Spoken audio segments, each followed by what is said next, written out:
अब आपको समझना पड़ेगा कि आपका असली दोस्त कौन है और दुश्मन आपका कौन है। आगे आगे हमारी विमला देवी जी। बहुत बहुत साधुवाद परम पूज्य भंते जी और इस राष्ट्रीय बौद्ध महासम्मेलन के सेना दूत। तो मैं कहना चाहूंगी, रेगिस्तान में तूफान कभी रुका नहीं करते और बाबा साहब की औलाद है, किसी और के आगे झुका नहीं करते। तो आज मानवर काशीराम साहब की महापरिनिर्वाण दिवस पे हम आपको भावभीनी श्रद्धांजलि अर्पित करते हैं। फूलों ने बहारों की कहानी लिख दी, रात ने सितारों की कहानी लिख दी और हम तो कुछ लिखने के काबिल न थे, बाबा साहब ने हमारी जिंदगानी लिख दी। तो हमारे मुख्य अतिथि, विशिष्ट अतिथि और पूज्य भिक्षु संघो वंदामी और दूर दराज से आए हुए हमारे उपासक उपासिकाएं और भाई बहनों, सबको मैं आज राष्ट्रीय बौद्ध महासम्मेलन के सम्मान में हम भारत के लोग मैदान में। तो भगवान बुद्ध ने कहा था, जिसके पास गति है उसी की प्रगति है, उसी की मति है, अन्यथा दुर्गति है। और उन्होंने कहा था, अगर दुख है तो दुख का कारण है, अगर कारण है तो निवारण है, अगर निवारण है तो फिर आनंद ही आनंद है। और हमारे बाबा साहब समता स्वतंत्रता बंधुत्व न्याय का संदेश देने वाले, विश्व रत्न, भारत रत्न, युग पुरुष, सिंबल ऑफ नॉलेज, भारत के भाग विधाता, नारी के मुक्तिदाता, संविधान निर्माता और दलित वंचित पिछड़े के मुक्तिदाता, ऐसे बाबा साहब के चरणों में नमन करती हूँ। उन्होंने कहा था, शिक्षा वो शेरनी का दूध है जो पिएगा वो दहाड़ेगा। और उन्होंने कहा था, शिक्षित बनो, संगठित रहो, संघर्ष करो। और हमारे एक गरम गुरु, एक नरम गुरु, हमारे नरम गुरु संत रविदास साहब कहते हैं, मन चंगा तो कठौती में गंगा। वहीं पे हमारे गरम गुरु कहते हैं सदगुरु कबीर साहब कि तोरा मन दर्पण कहलाए, भले बुरे सारे कामों को देखे और दिखाएं। और वहीं बहुजन नायक मान्यवर काशीराम साहब कहते हैं, अगर न्याय चाहिए तो शासक बनो, गुलाम नहीं। वहीं हमारे पेरियार परमवीर ललई सिंह यादव ने सच्ची रामायण लिखी। वहीं पे ज्योतिबा फुले और सावित्री बाई फुले और हमारे तमाम पुरुष, सम्राट अशोक और हमारे चक्रवर्ती, सभी के महापुरुषों के चरणों में नमन करती हूँ। तो मैं कहना चाहती हूँ, मिल जाते अगर ये दोनों, आग लग जाती पानी में, बचपन की वही दोस्ती हो जाती जवानी में। जिस और जवानी चलती है उस और जमाना चलता है। कहने का मतलब यह है, जिस तरीके से बचपन में हम एक साथ खेलते हैं, रहते हैं और कोई जात पात नहीं करते, तो इस समय हमें मिल जाना चाहिए।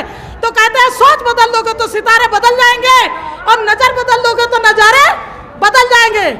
तो कहना है, मैं आपको बताना चाहती हूँ कि बिजली जब चमकती है तो आकाश को बदल देती है, आंधी जब चलती है तो दिन को रात में बदल देती है, और ज्वालामुखी जब फटती है तो पृथ्वी को पाताल में बदल देती है, और नारी जब गरजती है तो इतिहास बदल देती है। तो और मैं कहना चाहूंगी, मैं 5 बातें बताना चाहती हूँ। जिसके पास गुरु है उसका काम शुरू है, जिसके पास बुद्ध है वही शुद्ध है, जिसको मिल जाते हैं संत उसके दुखों का होता है अंत, जिसके मिल जाता है फकीर उसकी खुलने वाली होती है तकदीर, और जिसके पास संविधान है सभी समस्याओं का समाधान है। तो मैं गीत कहना चाहती हूँ, हम जिए मरेंगे साथ की दुनिया याद करेगी, हम वैसा पढ़ेंगे संविधान की दुनिया याद करेगी। तो मैं कहना चाहती हूँ, पहले इंट्रोडक्शन, फिर प्रेजेंटेशन, फिर डिमांस्ट्रेशन। समाज में नकल से, धर्म में शकल से और राजनीति में अकल से। पहले समाधानी, फिर अर्थदानी, फिर विचारधानी। और मैं कहना चाहती हूँ, भगवान बुद्ध का ज्ञान और बाबा साहब का संविधान, यही हम भारत के लोगों को बनाता है महान। तो एक बार फिर से मैं कहना चाहती हूँ, राष्ट्रीय बौद्ध सम्मेलन के सम्मान में हम भारत के लोग मैदान में। और कहना चाहती हूँ, पूज्य भंते जी ने तो अभी ट्रेलर दिया है और पिक्चर तो अभी बाकी है। तो मैं कहना चाहती हूँ कि भंते जी, आप संघर्ष करो, हम भारत के लोग आपके साथ हैं। और हमारे जितने भी साझा संगठन है, मैं उनको बहुत बहुत धन्यवाद देती हूँ। और हमारे साथ में प्रोफेसर पीपी अशोक बोधी, प्रदेश अध्यक्ष महोदय, सबको नमन करती हूँ और बहुत बहुत साधुवाद देती हूँ। जय भीम, जय भारत। जय सम्राट अशोक, जय विज्ञान, जय संविधान, जय 85 मूल निवासी। महाराष्ट्र से आए जय। बहुत बहुत धन्यवाद। इसके बाद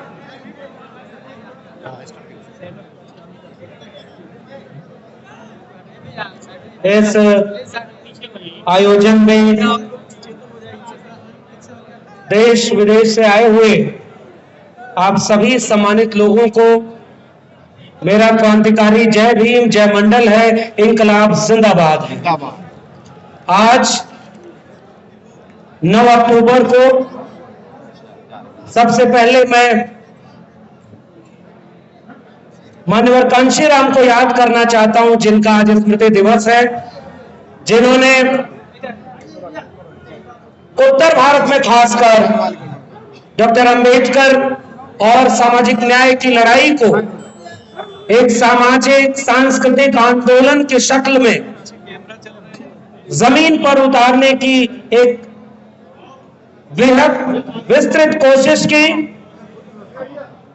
और इस तरह के हर मंचों पर एक बात बोलना बहुत जरूरी है कि ये सम्मेलन जिस दौर में हो रहा है, ये दौर हमारे सामने चुनौतियों का है, जश्न मनाने का नहीं।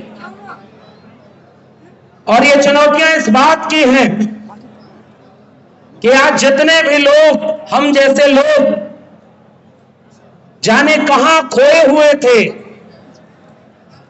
एक नया भारत जो आजादी के बाद बना, उसमें जानबूझकर हाशिए पर ढकेले गए, उन सारे लोगों के सामने आज एक बात तो गर्व करने की है कि हमारी विरासत, जो सामाजिक और सांस्कृतिक विरासत थी, जो तथागत बुद्ध से लेकर के बाबा साहब, महात्मा फूले, पेरियार और उसके बाद माननीय कांशीराम और मंडल की जो पूरी लड़ाई, इस पूरी विरासत ने हमें ये जमीन और ये जगह दिया, हक हुकूक की ये आवाज दी कि आज हम यहां खड़े होकर इस वक्त की जालिम तानाशाह सरकारों के सामने, समाज में जातिवादी सामंती मानसिकता वाले लोगों के सामने आंख में आंख डाल करके अपने हक हुकूक की बात कर पा रहे हैं, तो ये सब उस सांस्कृतिक विरासत की वजह से हो पाया। इसलिए हम पर एक कर्ज है। वो कर्ज इस बात का है कि हमारे पीछे के लोगों ने तो बड़ा संघर्ष किया, कुर्बानियां दी, आंदोलन चलाए, बिखरे हुए लोगों को जोड़ा और आज हमें यहां तक पहुंचाया है। अब हमारे सामने ये चुनौती है कि क्या हम इस कारवां को, जिसे बाबा साहब ने अपने आखिरी संबोधनों में अपील करते हुए हमारे सामने एक चुनौती की तरह रखा कि बड़ी मुश्किल से यह कारवां यहां तक लाया हूं, इसे आगे ले जाना, अगर आगे न ले जा पाना तो इसे वहीं छोड़ देना, पीछे न जाने देना।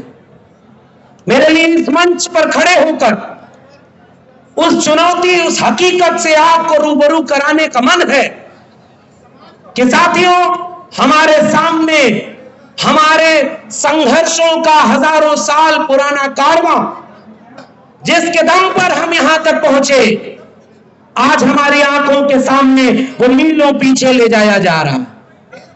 और इसलिए इस मंच पर खड़े होकर मुझे लगता है कि एक ही वादा करने की जरूरत है कि ऐसे वक्त में हमारी जिम्मेदारी क्या है। तो मैं अपनी जिम्मेदारी दो तरह की समझता हूं।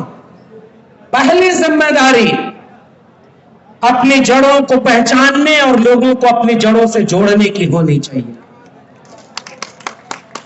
और यह बात हमारे पुरखों ने कह दिया है कि जब जिन समाजों की सामाजिक और सांस्कृतिक जड़ें गहरी नहीं होती, उनकी राजनीतिक जड़ें भी मजबूत नहीं हो पाती। उत्तर प्रदेश के लोगों इस बात को आप जानते हो, जिस मान्यवर कांशीराम का आज स्मृति दिवस है, उत्तर प्रदेश में उन्होंने ऐसा सामाजिक, सांस्कृतिक और राजनीतिक आंदोलन चलाया कि आजाद भारत में पहली बार जो सबसे हाशिए पर ढकेल दिया गया था, उस पायदान से खड़े होकर एक ऐसे राजनीतिक नेतृत्व को हमारे सामने रखा जिसने पहली बार इस प्रदेश के सूबे के मुखिया के पद पर बैठकर इस भारत के लोकतंत्र को असल में चरितार्थ करने का काम किया था, वो सामाजिक और सांस्कृतिक आंदोलन। मगर आज हमारे सामने एक चुनौती है साथियों, हमारे सामने वो तमाम तरह का दृश्य है जो आपको अपने बच्चों को जड़ों से न जुड़े होने के नाते उन्हें बरगलाने में कामयाब हो जा रहा है। वो उन्हें पाखंडी बना रहे, वो अंधविश्वासी बना रहे, वो कर्मकांड में फंसा रहे।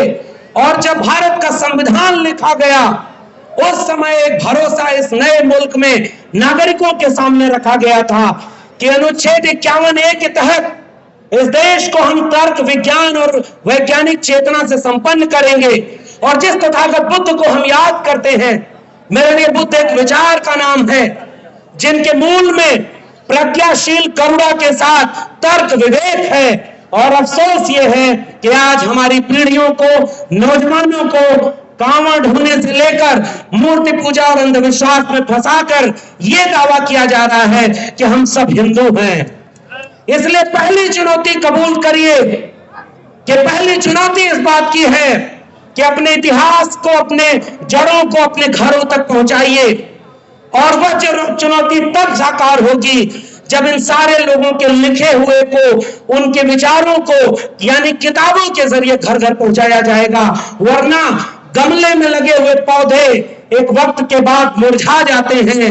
इन पौधों को जमीन में लगाइए ताकि उनकी जड़ें अपने आप फैलती चली जाएं और एक विशाल वृक्ष बने। और दूसरी सबसे बड़ी बात जो कह करके मैं इस मंच पर अपनी बात खत्म करूंगा, वो चुनौतियों की है। जब इतिहास आपकी पीढ़ियां नहीं जानेंगी तो वो पाखंडी बनेंगी, आप उन्हें रोक नहीं पाएंगे। और अगर इतिहास जान जाएंगी, वैचारिक धारा पर खड़ी हो जाएंगी, तो वो एकाकी बात करेंगी। और पहली बात यह है कि तमाम तरह के जातिगत और जो छोटे छोटे समूह बन गए हैं, उनको एक करने की जरूरत है। और जब एक कर लेंगे तो आगे चुनौती मुझे एक ऐसे भारत की दिख रही है जिसे सांप्रदायिकता की आग में जलाया जा रहा है। रोज हिंदू मुस्लिम, मंदिर मस्जिद और तमाम तरह की लड़ाइयों में आपके असली सवालों को खत्म कर दिया गया है। इसलिए नौजवानों, आपके सामने ये चुनौती है, पहचानो आपकी चुनौती को। याद करो तथागत बुद्ध से लेकर कबीर, रैदास, पलटू दादू भेखा, बुल्ले शाह बाबा फरीद, नारायण गुरु बसवन्ना चौखा मेला से होते हुए महात्मा ज्योतिराव गोविंदराव फूले, ईवी रामास्वामी पेरियार, शाहू जी महाराज, डॉक्टर अंबेडकर, डॉक्टर लोहिया, मान्यवर कांशीराम और मंडल की लड़ाई मंदिर मस्जिद की लड़ाई नहीं, कलम और किताब की लड़ाई थी, वो आज खतरे में है। इसलिए ऐसे सम्मेलनों में अगर आप जुटते हैं, और भंते साहब का तो मैं शुक्रिया अदा करूंगा कि उन्होंने एक ऐसा गुलदस्ता सजाया है इस मंच पर जिसमें तमाम तरह के लोग जब एक मंच पर आकर के एक आह्वान करते हैं इस देश को कि उठो नौजवानों, आपकी शिक्षा बर्बाद कर दी गई है, आपके स्कूल, कॉलेज, विश्वविद्यालय निजी हाथों में बेच दिए गए हैं, मगर अफसोस कि आप उसके लिए आंदोलन नहीं कर पा रहे। आइए एक मुट्ठी बांधें और अपने कलम और किताब की लड़ाई को आगे ले जाएं। इस देश को बिकने से बचाएं, इस देश को सांप्रदायिकता की आग से बचाएं। वरना अफसोस ये होगा कि आज से कई सालों बाद जब आने वाली पीढ़ियां हमसे एक सवाल करेंगी कि तुम जब थे तो बाबा साहब का संविधान बचा हुआ था, तुम जब थे तो मंडल कमीशन की कुछ अनुशंसाएं सही लागू थी, तुम जब थे तो शिक्षा बची थी, रोजगार बचा था, थोड़ा ही सही स्वास्थ्य और जमीन बची थी, स्वाभिमान बचा था। और 25-50 साल बाद तुम हमें एक ऐसा भारत छोड़कर गए हो जिसमें न शिक्षा है, न रोजगार है, न सामाजिक न्याय है, न भारत का संविधान बचा है, न यह देश की जगह जमीन बची है। हम क्या जवाब देंगे? मैं आपसे गुजारिश करके अपनी बात खत्म कर रहा हूं कि इस देश में अब एक क्रांति की जरूरत है। बिना क्रांति के कोई बदलाव आने की जरूरत नहीं। और आखिरी बात वो क्रांति विचारधारा से होगी। तथागत बुद्ध को याद करने वालों, अहिंसा और सत्य की बात, प्रज्ञाशील करुणा की बात आओ घर घर ले चले। शांति के साथ, अहिंसा के साथ, तर्क वैज्ञानिकता के साथ दो चीजों को जोड़ लो। इस देश में आदिवासी जंगलों में मारा जा रहा, मुसलमान सड़क चौराहे पर मारा जा रहा, दलित मटका छूने घोड़ी चढ़ने पर मारा जा रहा, ओबीसी अप्रत्यक्ष रूप से हर जगह मारा जा रहा, लेकिन हम बिखरे हैं। हमने जितने लोग उतने संगठन बना रखे। आओ मिलकर एक उम्मीद बांधे। जो नारा डॉक्टर राम मनोहर लोहिया का था कि संसोपा ने बांधी गांठ, पिछड़ा पावे 100 में 60, उस नारे को महामना राम स्वरूप वर्मा जगदेव बाबू ने आगे बढ़ाया कि 100 में 90 शोषित हैं, शोषितों ने ललकारा है, धन धरती और राजपाट में 90 भाग हमारा है। उस आंदोलन को, उस लड़ाई को धन धरती राजपाट के, रोटी स्वाभिमान के, दवाई पढ़ाई कमाई सिंचाई के मुद्दे पर भारत के संविधान और मंडल कमीशन को बचाने के लिए घर घर चले, एक आंदोलन खड़ा करें, तब जाकर के इस तरह के सम्मेलनों की सार्थकता होगी। आपने मुझे सुना, बहुत बहुत धन्यवाद। जय भीम, जय मंडल, संविधान जिंदाबाद, उलगुलान जिंदाबाद, इंकलाब जिंदाबाद। जय जय जय जय जय। अब ऐसे लेकिन आपके साथ पूरे शिद्दत के साथ खड़े हैं आदरणीय नेहरू राजा। कम समय में कई बात करेंगे, लोग हमसे नाराज वैसे भी और ज्यादा हो जाएंगे।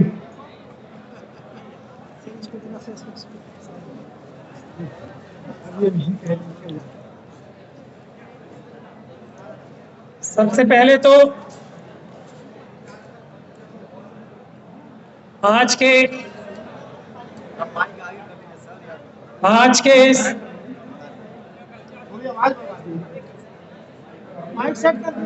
राष्ट्रीय बुद्ध सम्मेलन के आयोजकों का, खास तौर पे बनते सुमित रत्न साहब का, एडवोकेट गौतम साहब का बहुत बहुत धन्यवाद करना चाहता हूं, बहुत बहुत शुक्रिया अदा करना चाहता हूं कि उन्होंने मुझे ये मौका दिया कि मैं आज आप सब लोगों के सामने अपने दिल की बात रख सकूं। उसके बाद बहुत ही प्यार भरा आपको जय भीम, नमो बुद्धाय और सलाम अलैकुम। हमारे देश में बहुत ध्यान से सुनने की बात है, दो ही ग्रुप हैं, गुट हैं। एक है मनुवाद और एक है अंबेडकरवाद। ये बहुत ध्यान से सुनने की बात है। मनुवाद एक ऐसा राज चाहता है, एक ऐसा निजाम चाहता है जो मनुस्मृति के द्वारा लागू किया जा सके। अंबेडकरवाद एक ऐसा निजाम चाहता है जो भारत के संविधान से लागू किया जा सके और जिसे सारे विश्व के जितने भी बड़े बड़े धर्म मान्यताएं हैं सब मानती हैं। जो दो बड़े बड़े प्रिंसिपल्स हैं, एक समानता यानी कि बराबरी और दूसरी इंसाफ। इसीलिए मैं अपने आप को बहुत सौभाग्यशाली मानता हूं कि मुझे यहां आज बुला के आप लोगों ने मेरा मान बढ़ाया।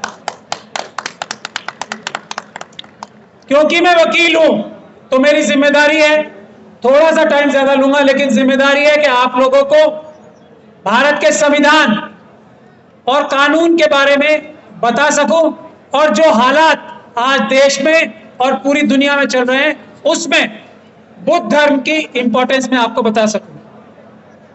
आज दुनिया में जो हालात चल रहे हैं उसमें शांति स्थापित करने के लिए बुद्ध धर्म की एक बहुत ही अहम योगदान हो सकता है, इसमें कोई शक और शुबे की गुंजाइश नहीं।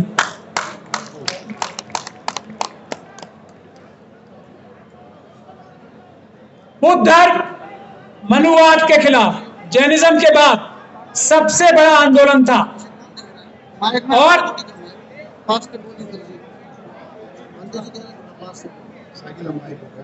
सबसे बड़ा आंदोलन था मनुवाद के खिलाफ, इंसाफ और बराबरी कायम करने के लिए। उसके बाद ही क्रिश्चियनिटी आई, उसके बाद ही इस्लाम आया, उसके बाद ही लिंगायत धर्म आया, उसके बाद ही सिखिज्म आया और दूसरे दुनिया के धर्म। लेकिन इंसाफ और बराबरी कायम करने के लिए यह बुद्ध का सबसे बड़ा मैसेज था। सम्राट अशोक से बुद्ध धर्म फैला पूरी दुनिया में, लेकिन सम्राट अशोक के वंशजों को छल और कपट से समाप्त करके मनुवाद की स्थापना दोबारा भारत में की गई। आज भी वही समय है जब बाबा साहब डॉक्टर भीमराव अंबेडकर ने मनुस्मृति को जला के जिस संविधान को बनाया था उसको दोबारा खत्म करके मनुवाद यानी कि हिंदू राष्ट्र बनाने की कोशिशें जारी हैं। लेकिन मनुवाद हमेशा हारेगा, अंबेडकरवाद हमेशा जीतेगा। क्योंकि अब देखिए दो सेनाएं हैं, एक तरफ है छल कपट और ताकत और इच्छा के सबका हक मारकर कुछ लोगों, मुट्ठी भर लोगों के हाथ में कर दिया जाए। दूसरी तरफ हम सब लोग हैं अंबेडकरवादी। हम क्या कहते हैं? सबके लिए इंसाफ, सबके लिए बराबरी। तो हमारे साथ सच है और हमारे साथ है न्याय और बराबरी, संख्या। हम अपनी संख्या से और अपने सच से इन लोगों के झूठ को, छल को, कपट को, लालच को हराएंगे, ऐसा आप लोगों को विश्वास होना चाहिए। बुद्ध धर्म से इसीलिए मनुवाद की चिढ़, नफरत, परेशानी सबसे ज्यादा है।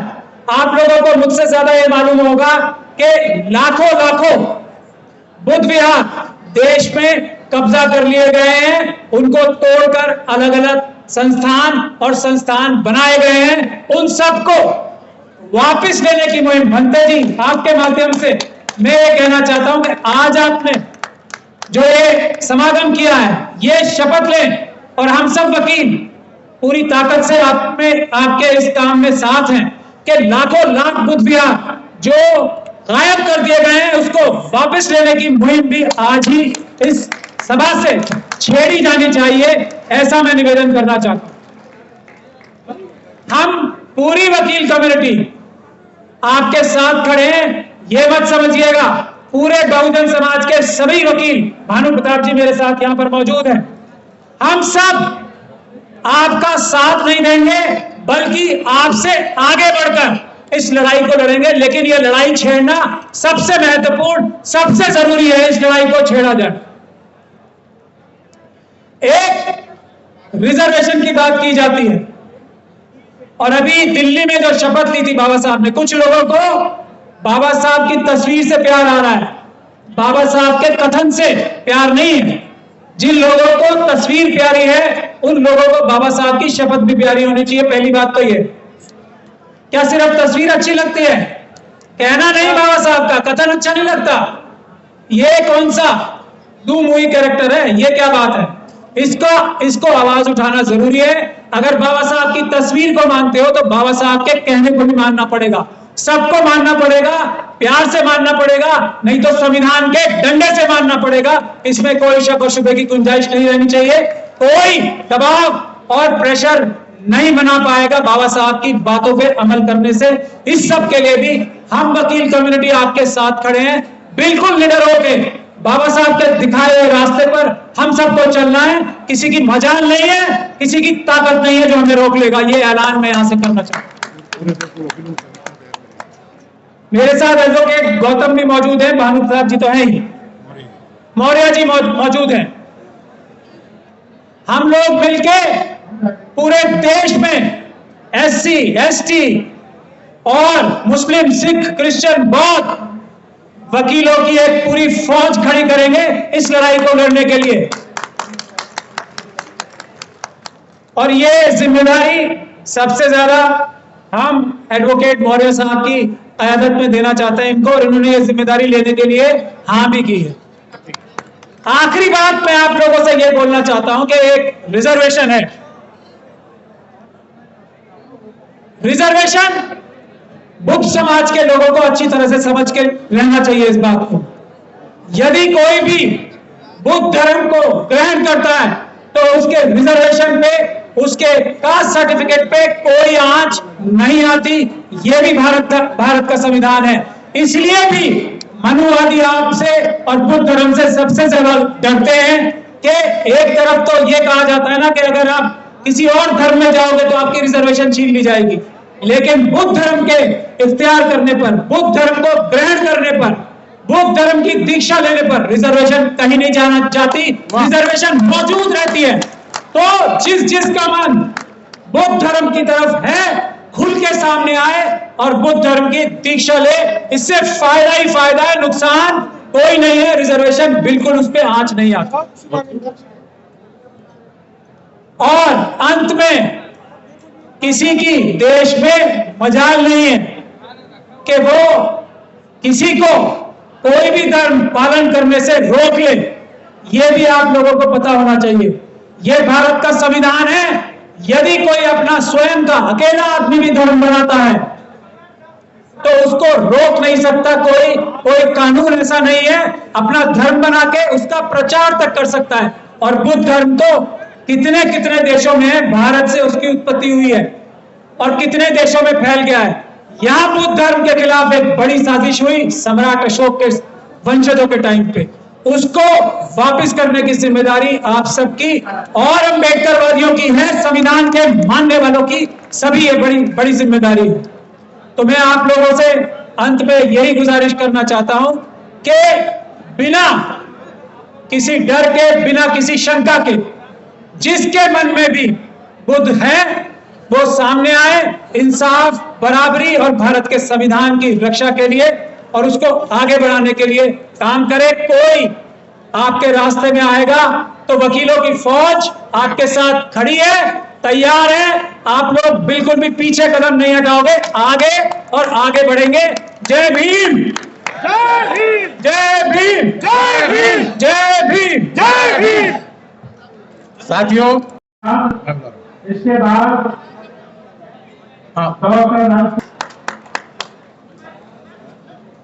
सबसे पहले तो यहाँ पे जितने भी लोग उपस्थित हुए हैं, जितने भी माताएं, बहनें, नवयुवक भाई, जितने भी लोग यहाँ पे हैं, सभी का मेरी तरफ से बहुत बहुत नमस्कार है।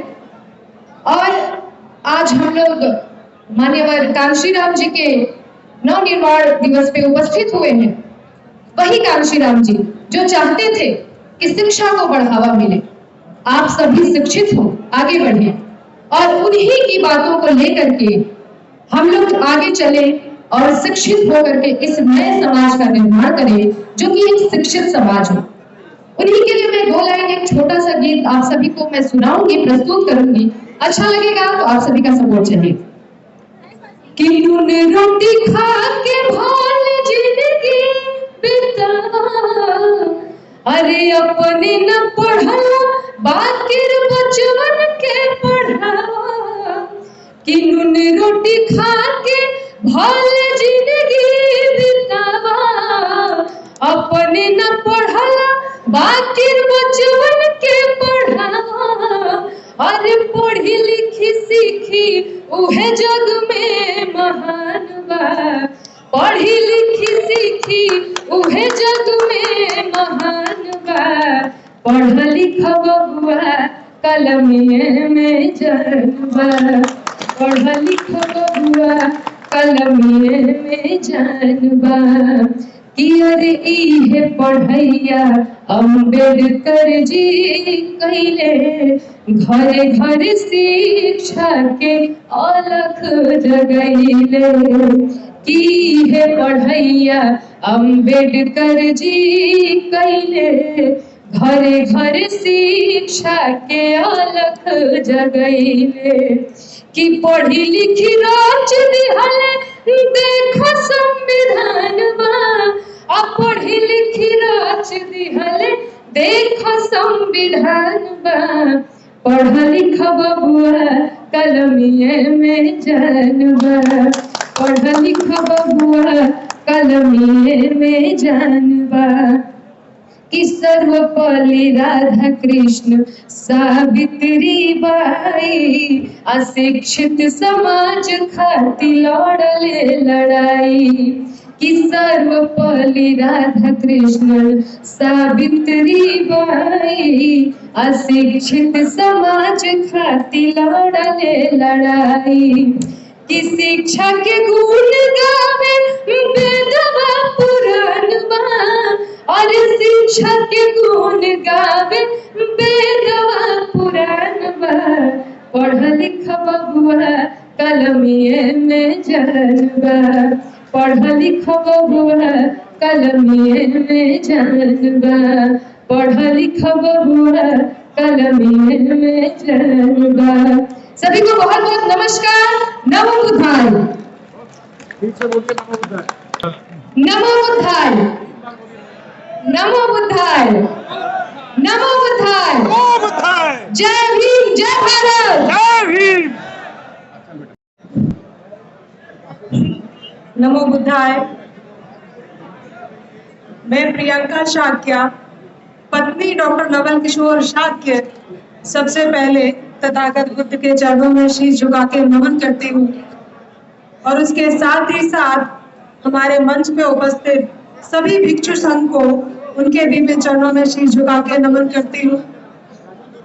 उसके साथ ही साथ यहाँ मंच पे उपस्थित बहुत बहुत हमारे सभी सम्मानित अतिथियों का मैं नंदन अभिनंदन करती हूँ और सबसे ज्यादा स्वागत यहाँ आए हुए पूरे उत्तर प्रदेश या पूरे भारत देश के आप सभी लोगों का मैं बहुत बहुत धन्यवाद करती हूँ कि आप सभी लोग इतनी भारी से भारी संख्या में आज यहाँ इस राष्ट्रीय बौद्ध महासम्मेलन में आके आपने इस कार्यक्रम को सफलता दी है, आपने संपन्न बनाया है। आप सभी लोगों का बहुत बहुत धन्यवाद। क्योंकि हम सभी जानते हैं कि इस कार्यक्रम के जो आयोजक है पूजनीय बंदे सुमित रतन जी, वो पूरे देश में ही आपने देखा होगा उत्तर प्रदेश के कई जिलों में और पूरे देश में वो प्रचार प्रसार और हमारे जो बुद्ध की संस्कृति है उसके लिए वो कड़ी मेहनत करते हैं, हम सभी को जागरूक करते हैं। क्योंकि आज हम देख रहे हैं जितने भी विकसित देश हैं उन सभी में हम सब जानते हैं कि बौद्ध धर्म को सबसे ज्यादा प्राथमिकता दी जाती है। वो सभी देश बौद्ध धर्म को मानते हैं क्योंकि बौद्ध धर्म ही ऐसा धर्म है जो हमारी जीवन की वास्तविकता को बताता है। और इसके साथ ही साथ मैं नमन करती हूँ बाबा साहब भीमराव अंबेडकर जी को, माता रमाबाई को, जो हमारे महानुभाव हैं जिन्होंने अपने पूरे जीवन में पूरा जीवन संघर्षमय रहा और बहुत ही संघर्षों से जूझकर आज हम जो यहाँ स्टेज पे खड़े होकर बोल पा रहे हैं यह उन्हीं की देन है। मैं नमन करती हूँ सावित्रीबाई फुले जी और ज्योतिबा राव फुले जी को, जिनकी वजह से आज हम यहाँ उपस्थित हैं और जिन्होंने हमें अधिकार दिलाए। खास तौर पे मैं महिलाओं की बात करती हूँ क्योंकि बाबा साहब अम्बेडकर जी ने कहा था कि जिस भी देश में पुरुषों के साथ साथ अगर महिलाओं का साथ होता है तो उस देश की उन्नति होने से कोई नहीं रोक सकता। और चूंकि बाबा साहब ने हमेशा शिक्षा की बात की है, हमेशा शिक्षा पे जोर दिया है, तो मैं आपको ये बता देना चाहती हूँ कि डॉक्टर नवल किशोर शाक्य जी जो कि कैंसर सर्जन है और जिनके अस्पताल है लखनऊ और कायमगंज फर्रुखाबाद में, वो लगातार 2012 से हमारे सभी समाज के सभी वर्गों की जितने भी जरूरतमंद लोग हैं जो कैंसर से पीड़ित हैं, वो अगर जरूरतमंद है तो उनका मुफ्त में भी इलाज करते हैं। आप सब जानते होंगे कि कैंसर की बीमारी इतनी खतरनाक बीमारी होती है कि लोगों की जमीनें बिक जाती हैं उसका इलाज करने के लिए। ऐसे इलाज को डॉक्टर साहब मुफ्त में करते हैं जो भी जरूरतमंद होते हैं। और उसके साथ ही साथ क्योंकि पूरी ये जो प्रणाली है इस देश की, इसमें शासन और प्रशासन में जब तक हमारे लोग मजबूती से नहीं बैठेंगे, उनकी मजबूती से भागीदारी नहीं होगी, तब तक हम कुछ नहीं कर सकते।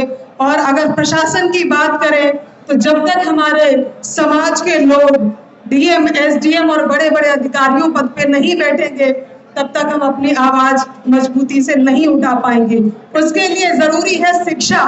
और शिक्षा की बात करें तो ना जाने कितने ऐसे बच्चे हैं जो आईएएस पीसीएस की दिल्ली में तैयारी कर रहे हैं, एमबीबीएस कर रहे हैं, इंजीनियरिंग कर रहे हैं, और जिनको हम लोग पढ़ा रहे हैं। और खास तौर पे बेटियों को जो आर्थिक मदद हम लोग कर रहे हैं, उनकी पढ़ाई करवा रहे हैं ताकि वो हमारे समाज में अच्छे पदों पे बैठ के उनका नाम, उनका रोशन हो और वो हमारे समाज को और आगे बढ़ा पाए। इन्हीं सब बातों के साथ मैं आप लोगों का बहुत बहुत धन्यवाद करती हूँ क्योंकि समय बहुत कम है। और आप सभी लोगों का बहुत बहुत धन्यवाद, आभार। मैं तथागत बुद्ध से ये प्रार्थना करती हूँ कि आप सभी लोग स्वस्थ रहें, संपन्न रहें और एक दूसरे का साहस दें। जय भीम, जय भारत, नमो बुद्धाय। मौसम ठंडा हो गया है, हो गया। धन्यवाद। मौसम ठंडा, आइए सभी लोग, मंच वाले लोग सभी आइए, चलिए मैदान में आइए। पीछे जो खड़े हैं पीछे लोग वाले मैदान में आप। कार्यक्रम के सम्मान रखिए, आप सब लोग आइए। और हमारे जनपद जौनपुर से लगभग 12 बस और 8 स्कॉर्पियो। जरा जौनपुर वाले हाथ उठाए दो, कितने लोग हैं यहाँ पे? जरा हाथ उठाए, पीछे भी काफी लोग हैं। आदरणीय भंते जी, अरे कुर्सी भर दीजिए भाई, एक बार फिर से जोर से बोलिएगा। जो लोग आए हुए हैं, अगर दम है तो, मन से आए हैं तो, और टाइम पास कर रहे हैं तो ठंडा में रहिए, और अगर सुनने आए हैं तो शुक्रिया कहिए भंते सुमित रत्न का, जो ऐसे भंते हैं आपके पास जो आपको राजनीतिक आंदोलन भी समझा रहे हैं। तो बोलिए जय भीम, जय भीम। इतनी जोर से आवाज लगाइए कि 7 समुंदर पार भी जाए। जय भीम, जय भीम। शुक्रिया दोस्तों, आप लोग तकलीफ में हैं। मैं जो कुर्सी की तरफ है, सबसे भारी काम होता है कुर्सी की तरफ बैठना, लेकिन इस देश के मालिक वही हैं जो कुर्सी की तरफ बैठते हैं। और ये बात मैंने भंते सुमित रत्न जी से सीखी है। वो जब भी कोई बात शुरुआत करते हैं तो कहते हैं मुल्क के मालिकों। तो कौन है मुल्क का मालिक? मुल्क का मालिक इस देश का बहुजन समाज है।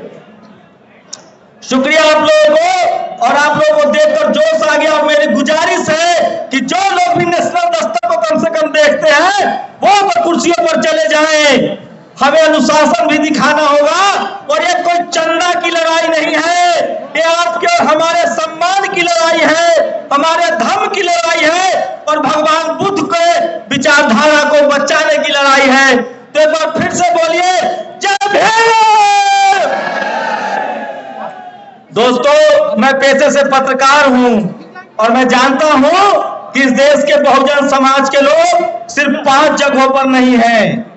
हम रोड बनाना जानते हैं, हम सड़क बनाना जानते हैं, हम बड़ी बड़ी बिल्डिंगें भी बनाते हैं, हम सब्जी भी बेचते हैं, ठेला भी चलाते हैं। और जब से बाबा साहब का संविधान आया है, हम डॉक्टर, इंजीनियर, कलेक्टर और वैज्ञानिक और नेता भी बनने लगे हैं।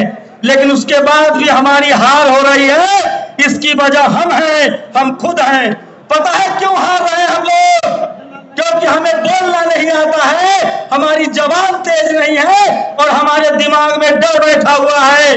तो डर निकाल देंगे ना से, अब नहीं डरेंगे ना, किसी से नहीं डरेंगे ना, हमारे साथ संविधान है। मैं ये बात इसलिए कह रहा हूं कि मुझे जितने फोन कॉल्स आते हैं, जितने लोग मुझसे मिलते हैं, वो कहते हैं कि आपको डर नहीं लगता है। अरे किससे डरना है? 2 हाथ उसके भी हैं, 2 हाथ हमारे भी हैं। अरे उसका पेट निकला हुआ है, हमारे लोग खेतों में मेहनत करते हैं। डर हमें नहीं लगता है, डर हमारे दिमाग में बैठा दिया गया है। और वो डर पता है किसने बैठाया है? टीवी और अखबार ने। मैं पत्रकार के तौर पे आप लोगों से गुजारिश करता हूं कि इस देश के टीवी और अखबार का बहिष्कार कीजिए। एकदम टीवी अखबार मत देखिए, क्योंकि इस देश के टीवी और अखबार ने आपके नजरों में आपके नेताओं को बेईमान घोषित कर दिया और आपने मान लिया। इस देश में इतने सुंदर पार्क जो बैठे हुए हैं आप, ये मायावती ने बनवाया। इस देश में अखिलेश यादव ने पार्क बनवाया, मेट्रो बनवाया, लालू यादव ने कॉलेज यूनिवर्सिटी बनवाए, मायावती ने कॉलेज यूनिवर्सिटी बनवाया, हेमंत सोरेन, शिबू सोरेन, करुणानिधि, जितने बहुजन नेता हैं उन्होंने काम किया, स्कूल बनवाए, अस्पताल बनवाए। और इस टीवी अखबार के दलालों ने, मनुवादियों ने हमारे नेता को हमारी नजरों में बेईमान घोषित कर दिया। कोई बेईमान नहीं है, वो सब के सब नेता ईमानदार है। और आपको देखिए, वो इन नेताओं को लड़ाता है आपस में। कभी मायावती जी को अखिलेश से लड़ाता है, कभी नीतीश जी को लालू जी से लड़ाता है। इस लड़ाई को समझना पड़ेगा। और मुझे ज्यादातर कॉल आते हैं, आप लोग पूछते हैं कि हमारे नेता क्यों नहीं एकजुट हो रहे हैं। उसका एक जवाब है, जिस दिन बहुजन समाज एकजुट हो गया, नेता तो दौड़ के एकजुट होगा। और मैं गौर बात कह रहा हूं, हम सब लोग जो SC ST OBC माइनॉरिटी के लोग हैं, गांठ बांध लीजिए। इस देश का शेड्यूल कास्ट सबसे ज्यादा आंदोलन कर रहा है, इस देश का आदिवासी कर रहा है, इस देश के माइनॉरिटी कर रहे हैं। जिस दिन इस देश का हाथी OBC 60% वाला OBC जाग गया, CM PM भी हमारा होगा, SPTM भी हमारा होगा। ये देश वोट से चलता है, संविधान से चलता है। और ये OBC के लोगों की जिम्मेदारी है कि अपना CM PM बना लो, अपना SPDM बना लो, नहीं तो खेत जोतते हैं हम, हल चलाते हैं हम, और हमारे बच्चे मारे जा रहे हैं, हमारा रिजर्वेशन खत्म हो रहा है। और ये सब दो लोगों से कर रहा है। ये मनुवादियों का दो हथियार है, एक टीवी और एक अखबार जो आपके घरों में है, इसका बायकॉट कीजिए। और अब तो मुझे खुशी है, 100 से ज्यादा सोशल मीडिया के लोग हैं। आप लोग इंटरनेट पर पढ़िए, सोशल मीडिया देखिए, तमाम बहुजन चैनलों को देखिए, उनको सब्सक्राइब कीजिए और उनके पत्रकारों के साथ खड़े होइए। आजकल टीवी से देश चल रहा है, आजकल टीवी अखबार से सरकारें बन रही हैं। एक भी बहुजन समाज के पास टीवी अखबार नहीं है। मान्यवर साहब की आज पुण्यतिथि है, परिनिर्वाण है, आज वाल्मीकि साहब को लोग याद कर रहे हैं। सोचिए, मान्यवर साहब कहते थे मनी, मीडिया और माफिया। ये जो लोग कहानी कहता है ना कि मायावती पैसा लेती है, अखिलेश पैसा लेते हैं, ये सब फर्जी है। वो पैसा लेते हैं पार्टी चलाने के लिए, क्योंकि उनको कोई चंदा नहीं देता है। ये बहुजन समाज पार्टी भी चंदे से चलाता है, ये प्रोग्राम भी चंदे से हुआ है, ये सोशल मीडिया भी चंदे से चलाता है। इसलिए निडर होकर कहिए कि हम गरीब लोग हैं, चंदे से चलाएंगे, लेकिन हम अपने बच्चों को पढ़ाएंगे और एक दिन इस देश में हमारी सत्ता होगी। आप लोग गांठ बांध लीजिए, किसी के भरोसे मत रहिए। हमारे नेता एक पैरों पर खड़े होंगे, घुटनों पर रेंगते हुए आएंगे जिस दिन हम समाज के तौर पे एकजुट हो गए। और उसके लिए जरूरी है कि हमको एक झंडा के नीचे आना पड़ेगा, बाबा साहब की 22 प्रतिज्ञाओं को याद करना पड़ेगा, एक झंडे पंचशील के नीचे आना पड़ेगा, चाहे हमारा धर्म हो, चाहे हमारी पॉलिटिकल पार्टी हो। सोचिए, राजेंद्र प्रसाद सिंह कहते हैं कि इस देश में कांग्रेस और बीजेपी बड़ी पार्टी नहीं है, अमीरों की पार्टी है। इस देश में बड़ी पार्टी है सपा, बसपा, आरजेडी, जेडीयू, जेएमएम, डीएमके, जो बहुजनों की पार्टी है। लेकिन आपकी पार्टी सत्ता में नहीं है, क्योंकि आपके पास टीवी अखबार नहीं है। आप लोग लड़ रहे हैं जाति के नाम पर। ये लड़ाई बंद करनी होगी और बाबा साहब के विचारों को लेकर, तथागत बुद्ध के विचारों लेकर पंचशील के झंडे के नीचे जमा होना होगा। न तो गांठ बांध लो, ये फूट डालो और राज करो। अंग्रेजों की नीति नहीं थी, मुगलों की नीति नहीं थी, ये मनुवादियों की नीति है जो आपको आपस में लड़ाता है। 22,000 जातियों में बटे हुए थे हमको बांट दिया गया था। और पहले जब मनुस्मृति थी तो हम शूद्र और अछूत थे। बाबा साहब ने हमको SC ST OBC और माइनॉरिटी बनाया है। किसी से जाति मत पूछो, बस इतना पूछो, SC हो, ST हो, OBC हो, जनरल हो, माइनॉरिटी हो, ये संवैधानिक टर्म है। संविधान के हिसाब से बात कीजिए। और मैं आखिरी बार कहना चाह रहा हूं, इस देश में जिस दिन बहुजनों ने बोलना शुरू कर दिया, सिर्फ बोलना शुरू कर दिया, लिखना शुरू कर दिया, सोशल मीडिया का इस्तेमाल करना शुरू कर दिया, भूचाल आ जाएगा, हमारी सत्ता होगी, हमारे कॉलेज यूनिवर्सिटी होंगे और हमारे बच्चों को सोचिए, आप टीवी नहीं चला सकते हैं। और आखिरी बार कह रहा हूं, जितने व्हाइट कलर लोग हैं यहाँ, जो बढ़िया कपड़ा, बढ़िया पढ़ाई लिखाई करके नौकरी कर रहे हैं, मेरे भाई गांठ बांध लो। अब मजदूरों को नहीं मारने वाले हैं वो, अब वो शहरों में जाति ढूंढ रहे हैं, कॉलेज में जाति ढूंढ रहे हैं, मीडिया में जाति ढूंढ रहे हैं, ब्यूरोक्रेसी में जाति ढूंढ रहे हैं, सुप्रीम कोर्ट हाई कोर्ट में जाति ढूंढ रहे हैं। जो मलाईदार पद है वहां जाति ढूंढी जा रही है, बिजनेस में जाति ढूंढी जा रही है। तुम सब्जी बेचो, ठेला चलाओ, रिक्शा चलाओ, गरीब रहो, मजदूर रहो, कोई नहीं मारने आएगा। हो सकता है कि तुमको पुचकार कर 10-20 रुपया भी दे दे, लेकिन जब आप मलाईदार पद, एसपीडीएम, कलेक्टर, सीएम जब मांगेंगे तब वो आपकी जाति पूछते हैं और तब आप पर अत्याचार करते हैं। इसलिए अब जातिवाद जो है वो गांव में नहीं शहरों में आ गया है, उस जातिवाद से लड़ना है। और सोचिए, कल्पना कीजिए, वो कौन लोग हैं जो आपको धर्म के नाम पर लड़ाते हैं? वो कौन लोग हैं जो आपको जाति के नाम पर लड़ाते हैं? वो वही लोग हैं जो आपको चपरासी नहीं बनने देना चाहते हैं। सोचो, वो आपको चीफ मिनिस्टर बनने देगा? जो आपको चपरासी नहीं बनने देना चाहता है वो चीफ मिनिस्टर बनने देगा, चीफ जस्टिस बनने देगा। इसलिए अपने दुश्मनों को पहचानो और पंचशील के झंडे तले, बहुजन यूनिटी के तले एक तरफ आओ। बहुजन हिताय, बहुजन सुखाय। और जब तक हम एकजुट नहीं होंगे तब तक न हमारे पास जमीन है, न हमारे पास पैसा है, न हमारे पास टीवी है, न हमारे पास अखबार है, न हमारे पास बिजनेस है। हमारे पास अभी भी आजादी के 75 साल बाद भी एक चीज है, वो है बाबा साहब का संविधान और वोट का अधिकार। और उसी वोट से सीएम-पीएम लेना पड़ेगा। और अगर ये बात आप नहीं मानेंगे तो आप अपने मरने की तैयारी कीजिए। बस एक फर्क होगा, हमारी मौत पहले होगी, बारी आपकी आएगी, तरीका अलग होगा। हमारी मौत सम्मान से होगी, हमारी मौत पे लोग रोएंगे और आप रोज जलालत की जिंदगी मारे जाएंगे। इसलिए अन्याय के खिलाफ, गैर बराबरी के खिलाफ खड़ा होना होगा, बोलना पड़ेगा, लिखना पड़ेगा। और सोशल मीडिया का इस्तेमाल कीजिए और अपने दिमाग से डर से निकालिए। बुद्ध ने कभी हथियार नहीं उठाया, लेकिन उन्होंने अंगुली माल को बदल डाला। हमारे पास ऐसे महापुरुष हैं, तो हमें बुद्ध के रास्ते पर चलकर संविधान को मानते हुए अपनी आवाज को बुलंद करना होगा। और टीवी अखबार से टाटा बाय बाय कीजिए, नहीं तो पीढ़ी दर पीढ़ी गुलाम रहेंगे और वो आपको अपने ही नजरों में आपको गिरा देगा। शुक्रिया। जय भीम। भाई प्रतिक्रिया भी सम्मान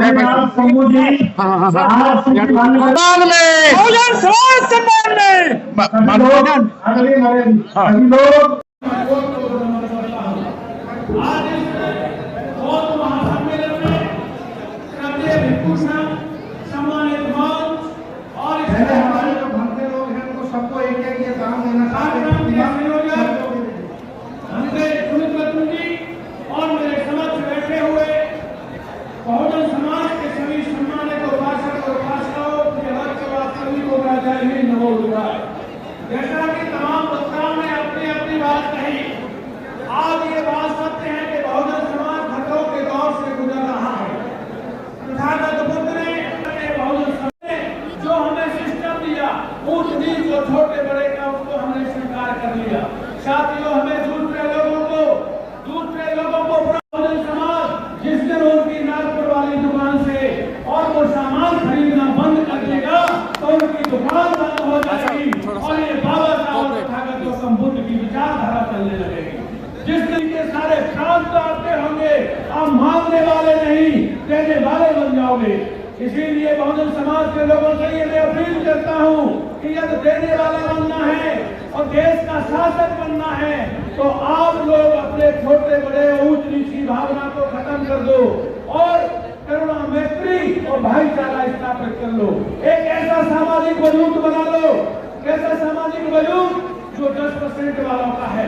10% वालों के पास 20 लाख फुल टाइमर है, 25 लोगों की एक मॉनिटरिंग करता है, रोजाना 16 घंटे काम करते हैं और ये 90% वाले लोग केवल बात करते हैं। आपको बात करने के साथ साथ गली मोहल्ले और गांवों में जाकर के काम करने की जरूरत है, सामाजिक वजूद बनाने की जरूरत है। और जिस दिन आपका सामाजिक वजूद होगा, ये बहुजन समाज एक होगा, साथियों ये देश तुम्हारा होगा।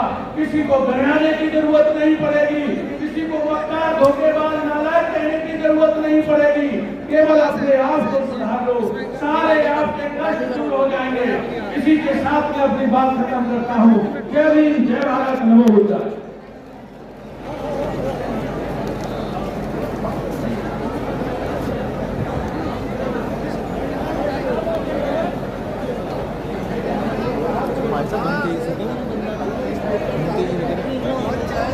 समझ गई तो वो ये वीडियो कॉल अरे मैंने भाई साहब बड़ा खेल किया है इसके साथ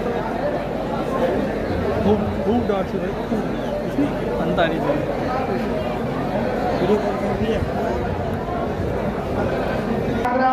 बतौर संचालक में सबको समय नहीं दे सकता।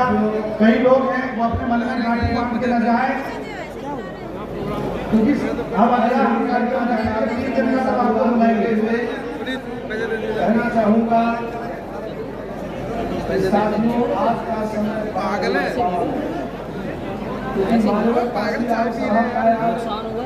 निर्वाण दिवस है, इसलिए अपने गुरु और मसीहा को श्रद्धा समर्पण करने हुए आपसे पढ़ते हुए आपसे आह्वान करता हूँ कि साथियों, आप लोग जिस मकसद से आए थे वो मकसद राष्ट्रीय बौद्ध महासम्मेलन को कामयाब बनाने का सम्मेलन को कामयाब हुआ है, लेकिन जो मकसद कामयाबी के पर्दे के पीछे है वह आपको इस देश क्या जिस तरीके से आप भाग दौड़ कर रहे हैं, उछल कूद कर रहे हैं, अनियंत्रित है, क्या इससे लगता है क्या बहुत प्रधान बन पाएंगे। इसलिए आपसे कहना चाहूँगा कि साथियों, भाजपाई रामराज में रावण यज्ञ नंगा होकर नाचा है और सकल सूरत को वही है बंगला सूरत नाचा है।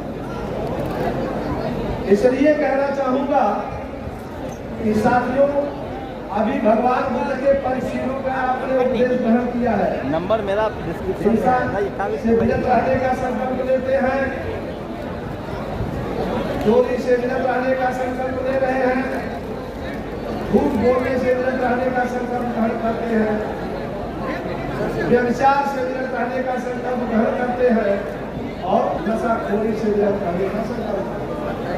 ये दोनों बातें बहुत सारे लोगों के मस्तिष्क में अब नहीं समझ में आता है कि यह दोनों धर्म भी है और राजनीति भी है, यह राष्ट्र का भी सवाल है और राज्य का भी सवाल है, यह देश का भी सवाल है और देश का भी सवाल है जिसे हम प्राप्त करते हैं। इसी आयते में अगर आप समझना चाहे तो बहुत सारी बातें मैं करते हुए सिर्फ इतना कहना चाहूँगा कि हिंसा दो प्रकार की है, शारीरिक और मानसिक। जैसे आप शरीर की हत्या करते हैं तो 302 लगता है, चोट पहुंचाते हैं 325 लगता है, 304 लगता है, 306 लगता है, 307 लगता है, 308 लेकिन अगर आप भाई बहुत हिंदुओं के हम दान के लिए दान कर दिए, तुम्हें लोगों को अभी दान देना है 499 से लेकर 504 की धारा लगती है। ऐसे आप झूठ बोलते हैं 419 जीत लगता है, अगर आप चोरी करते हैं 380 लगता है, व्यभिचार करते हैं 375 77 लगता है और नशाखोरी करते हैं। अब प्रश्न उठता है कि लोग भगवान बुद्ध के संदेशों को मान के जिंदा रहते हैं, पूरे दुनिया के देश में उनके खिलाफ कोई प्राथमिकी दर्ज नहीं होती है, लेकिन भारत के अंदर तो झूठ का पुतला है, 60% से ज्यादा FIR फर्जी है। अब उस आईने में भी कहना चाहूँगा, मैं नहीं कह रहा हूँ, ये 1994 सुप्रीम कोर्ट की रूलिंग है, जोगिंदर कुमार बना उत्तर प्रदेश राज्य। ऐसे बोलना गलत बात है, ऐसे मत बोला करो। ये कैमरा चल रहा था यहाँ पे, चलो चलो यहाँ से चलो। अरे ये लड़का पता नहीं मीडिया बोला वो उल्ली यहाँ पे मीडिया। का भारत बचाने वालों की भी ताकत होगी, इसके विचार पार्टी लड़ाई होगी। आप किस ओर खड़े रहेंगे इस जंग में, आप किस ओर हैं, आदमी है या आदमी है, दोनों तरफ आपको रहना है या एक तरफ रहना है, क्योंकि जब अशोका भी देख के सब लोग का भारत बनाने चलना है तब तो निश्चित है कि भाजपा विरोधी शक्तियों के साथ ही हमें खड़ा रहना होगा। और सवाल है कि आप नेतृत्व करेंगे या पीछे चलेंगे। जब आप नेतृत्व करने चलेंगे तो नेतृत्व के गुणों की तैयारी भी करके चलना होगा, संगठन भी बनाना होगा, दिन रात मेहनत करना होगा। गुलाम बन करके रहना है तो हाथ उठाने के लिए खाली तैयार रहिए, इससे ज्यादा कुछ नहीं करना है। अब गुलाम रहेंगे या ज्यादा फैसला आपको करना है। मैं आपसे निवेदन करना चाहती हूँ, अफरा तफरी है, ज्यादा समय हो गया है, लोगों को जाना है। बस एक लाइन और आके वाणी को विराम दूंगा कि विजय के तुम्हारे वीर जिस गगन गई चोटी पर, विजय के तुम्हारे उच्चतम पताका जो तिरंगा रहता है देश का, यदि उसे लहराना चाहते हैं तो उसकी लाइन की पहली शर्त समझ लेना कि विजय के तुम्हारे वीर जिस गगन गई चोटी पर, पहले वह मन उमंग के गीत चढ़ी जाती है, अब विद्युत बल छूटती समर में जो तूफान को भेजती, विचार में प्रथम भक्ति के पीछे बढ़ी जाती है। जो तलवार बनती है पहले दिमाग में, उसके बाद भक्ति में लोहा कराया जाता है। मैं बंद कर दे रहा हूँ अपनी बातों को साथियों, क्योंकि ज्यादा समय हो गया है, मैं भी समझ रहा हूँ और सारी जगह को जाना है। सभी लोग आए, इसके लिए सबको बहुत बहुत साधुवाद देते हुए अपनी वाणी को विराम देता हूँ। जय भारत, जय भारत। ये के लिए मैं बहुत बहुत धन्यवाद देती हूँ। मेरा कौन सा चैनल है? मैं सर्वप्रथम डॉक्टर भगवान बुद्ध को वंदन करते हुए उपस्थित भिक्षु संघ को वंदन, डॉक्टर बाबा साहब अम्बेडकर जी के लिए मेरी कोटि कोटि श्रद्धा सुमन और दूर दराज से आए हुए उपासक उपासिकाएं और आज के नवदीक्षित सभी लोगों के लिए मेरी मंगल कामना। और हमारे मीडिया से भी है और हमारे दलित दस्तक से मूली है और बहुत सारे मीडिया वाले आए हैं, अच्छा मीडिया बन गया है। तो मैं आज आपको यही कहूँगी, मैं ज्यादा बोलना नहीं चाहती क्योंकि समय नहीं है। आप लोग जो हम के अधिकारी हैं और धर्मों को चलना चाहते तो 22 प्रतिज्ञा का पालन जरूर करना है, नहीं तो यहाँ बोले और वहाँ वही दुर्गा और देवी आपके घर में आ जाएगी, ठीक नहीं है। आपके घर में माँ होती है, बहन होती, कोई दुर्गा और देवी से कोई कम नहीं होती। तो घर में बड़ों का आदर करना और छोटों को प्यार करना, पूजकों की पूजा करना, माता पिता की सेवा करना, यही सब धर्म चालू करो, नहीं तो कोई आपको बाजार हाट में नहीं मिलेगा। आपने मच्छी लगाया, मंच पर भिक्षा ली, वो नहीं। तो आपको डॉक्टर बाबा साहब अम्बेडकर के 22 प्रतिज्ञा के साथ साथ आपको मैत्री बल बढ़ाना है, क्योंकि मैत्री से मनुष्य का कल्याण होता है। जो धर्म को मानेगा वो अपना विकास करेगा। तो मैं यही कहूँगी, आज के यहाँ राष्ट्रीय सम्मेलन के आयोजक और संयोजक सबके लिए मेरी मंगल कामना और आज जितने भी दूर दराज से लोग आए उनके लिए मंगल कामना। मंच के बगल में दान दे दीजिए, मंच के बगल में दान दे दीजिए। बौद्ध भिक्षुओं को धर्म दान देना है, थोड़ा थोड़ा सभी बौद्ध भिक्षुओं को दान देने की परंपरा है। मंच के बगल में जाइए आप लोग थोड़ा। और मैं कहना चाहता हूं कि आकाश की कोई सीमा नहीं, आकाश की कोई सीमा नहीं, धरती का कोई मोल नहीं, साधु की कोई जात नहीं और हमारे सुमित रतन भंते जी का कोई तोल नहीं, कोई मोल नहीं। साथियों, आज का दिन बहुत ही हम लोगों के लिए जन जागरण का रहा और लगातार हम लोग महीनों से लोगों को बुलाने कार्य कर रहे हैं। साथियों, भगवान बुद्ध जी के बाद समाज में तमाम व्याप्त बीमारियां थीं, भेदभाव, छूतपात, पाखंड, तमाम प्रकार की बीमारियों से जकड़ा हुआ समाज था और इन बीमारियों को दूर करने के लिए भगवान बुद्ध जी ने डॉक्टर बनाए। समाज में वो डॉक्टर बन के आए, भिक्षुगण डॉक्टर बन के आए और समाज में तमाम बीमारियों को दूर करने का काम किया। इसके बाद हमारे तमाम महापुरुष जिनकी फोटोएं लगी हैं, चाहे वो पेरियार स्वामी जी हों, चाहे ललाई यादव जी हों, छतरपुर साहू जी हों, बिरसा मुंडा जी हों, कबीर जी हों, संत रैदास जी हों, तमाम संत महात्मा हमारे समाज में डॉक्टर बन के आए और समाज में तमाम व्याप्त बीमारियों को दूर करने का काम किया। उसके बाद हमारे बीच काशीराम साहब, मानवर काशीराम साहब जी आए। काशीराम साहब के ना रहने के बाद आज आप सभी डॉक्टर बनके समाज की बीमारियों को दूर कर रहे हैं। इसके लिए बहुत बहुत बधाई, बहुत बहुत धन्यवाद। ज़्यादा कुछ ना कह करके मैं यही कहना चाहता हूँ कि बुझी समा फिर से जल सकती है, बुझी समा फिर से जल सकती है, तूफान से कश्ती कभी भी निकल सकती है। मायूस होके यूं ना अपने इरादे बदल, तेरी किस्मत कभी भी बदल सकती है, तेरी किस्मत कभी भी बदल सकती है। नमो बुद्धाय, जय भीम। जी जी जी जी। इसके बाद ओबीसी महासभा अपना मांग पत्र पढ़ेगी। इसके बाद विशाल गाजीपुरी जी अपना गाना गाएंगे। विशाल गाजीपुरी जी पहुंचे और कोई व्यक्ति इच्छुक हो बोलने का 2-2 मिनट का तो हम बता दें।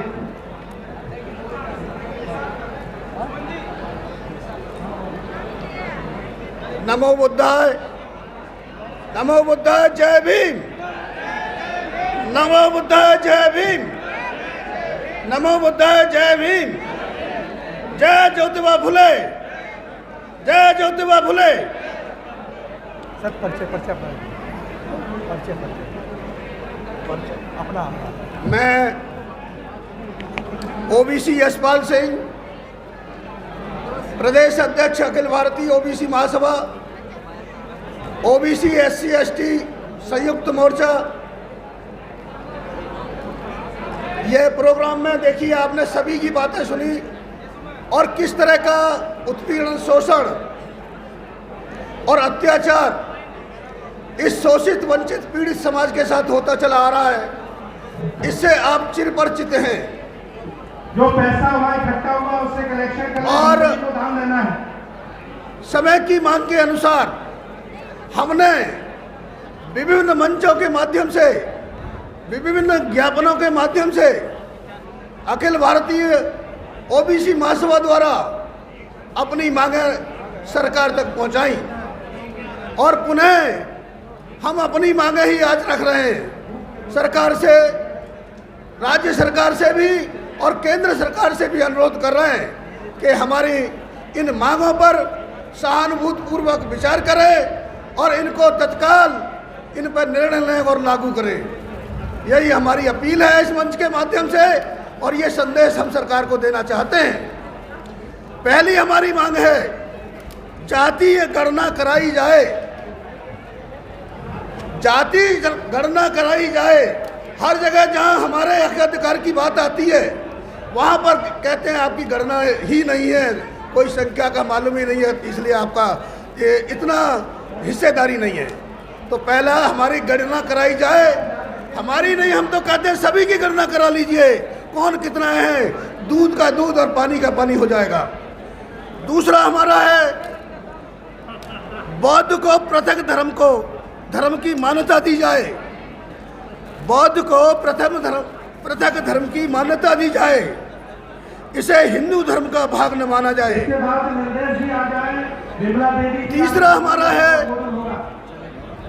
भारत सरकार एवं राज्य सरकार की सभी सेवाओं, न्यायपालिका एवं विधायिका में प्रत्येक स्तर पर अनुसूचित जाति, जनजाति एवं पिछड़े वर्गों के लिए आरक्षण की व्यवस्था सुनिश्चित की जाए और पिछला बैकलॉग भी भरा जाए।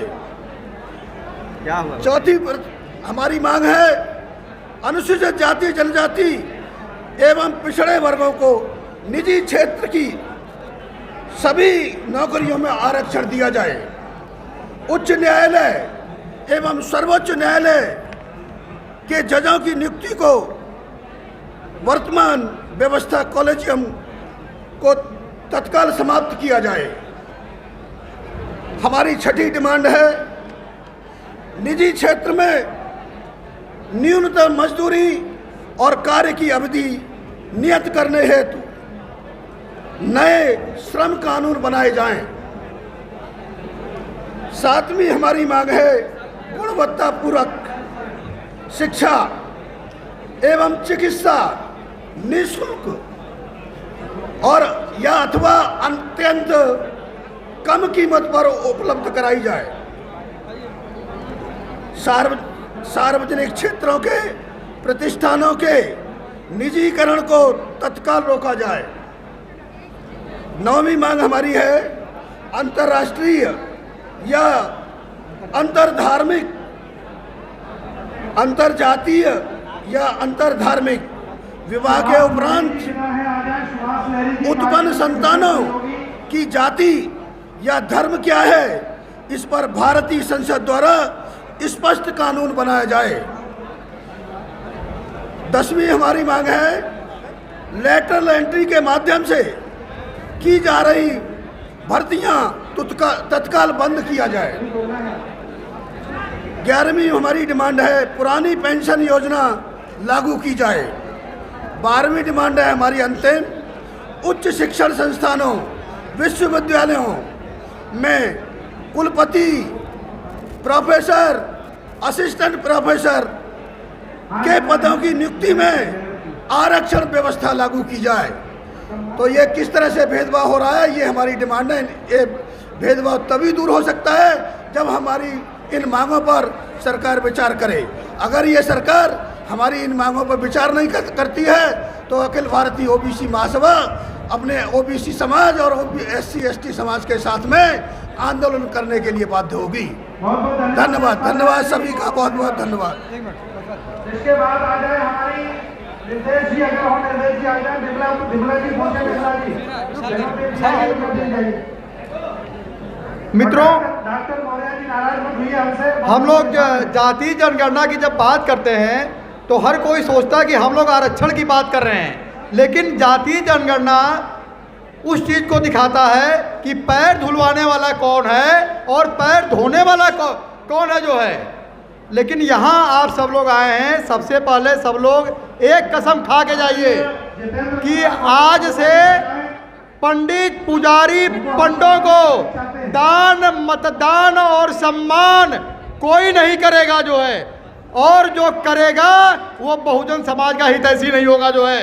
और इस समस्या का रास्ता केवल मंडल का रास्ता है, और जो आदमी मंडल के रास्ते से चलेगा वही कमंडल को उखाड़ फेंकेगा जो है। इसके साथ मैं अपनी बात को विराम देता हूँ। जय भीम, जय भीम, जय भारत, जय भीम, जय भारत, जय भीम, जय भारत। मल्लर साहब का जीवन, मल्लर साहब का जीवन, मल्लर साहब का जीवन।